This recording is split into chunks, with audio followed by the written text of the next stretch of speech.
Bali, kami berharap Bali memiliki seorang pemimpin yang betul-betul pro rakyat, ya, sesuai dengan kondisi dan situasi Bali itu sendiri, terkait bagaimana mempertahankan adat, dresta, budaya Bali yang sudah terbukti nyata menjadi garda depan untuk meningkatkan kunjungan pariwisata ke Bali. Dan tentunya ketika berbicara dresta, adat, dan budaya itu di dalamnya ada 3 hal pokok.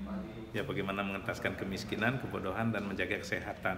Diawali dengan itu, baru kita bisa betul-betul mengawal bagaimana adat dresta Bali ini sesuai dengan amanah penglingsir dan leluhur kita. Di antara nama-nama calon yang udah muncul tuh sosok yang seperti Bapak harapkan tuh sudah ada dimiliki di antara itu? Ya, tentunya masyarakat Bali sudah tidak perlu lagi saya tutupi, ya. Pasti tahulah saya ada di bagian mana. Sampai saya berdiri tegak lurus sampai dalam perjuangan sampai saat ini, ya karena kami terinspirasi sama perjuangan-perjuangan beliau. Bali sudah memiliki tokoh yang sangat luar biasa. Namun sebagai anggota independen, saya tidak mau masuk dulu ke hal politik praktis, tapi Figurnya sudah ada. Figurnya ada, jelas bagaimana orang yang selalu menyampaikan tanam tuh titah tuh sebagai buah prinsip pengabdian, berkiblat pada tuntunan pegawai kita. Jadi itu. Jadi kita butuh pemimpin yang betul-betul berkomitmen, artinya secara teori dan prakteknya berjalan selaras bagaimana memperhatikan dan menjaga masyarakat Bali ini bisa lebih sejahtera ke depannya.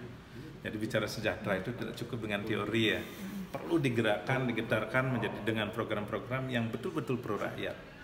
Nah, itu yang dibutuhkan oleh masyarakat Bali. Tapi APBD Bali kan terbatas, ya. Susah lah, masih susah. Mungkin ada terobosan apa yang bisa diberikan masukan kepada pemimpin Bali ke depan? Jadi kalau menurut gambaran Tiang sebagai seorang entrepreneur, ketika dalam satu kondisi, kita tidak hanya bisa terjebak hanya bicara APBD.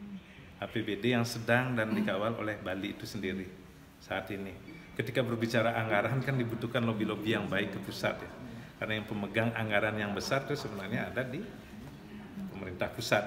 Nah, inilah dibutuhkan kecerdasan, kecerdikan dari pemimpin kita untuk bagaimana melobi, melakukan sebuah komunikasi yang baik terkait anggaran itu biar bisa dimaksimalkan ke Bali. Kita punya DPR RI, kita punya tokoh DPD, kedepannya mudah-mudahan bisa berperan, ikut berpartisipasi dalam mengawal untuk bagaimana ikut berkontribusi untuk mengawal anggaran itu sendiri bisa dimaksimalkan ke Bali. Itu yang penting sebenarnya. Jadi kita tidak boleh menyerah hanya dengan APBD yang ada di Bali. Karena sumber anggaran itu banyak sekali. Dibutuhkan pemimpin yang mampu melakukan langkah-langkah yang baik untuk melakukan lobby positif. Gitu, ya.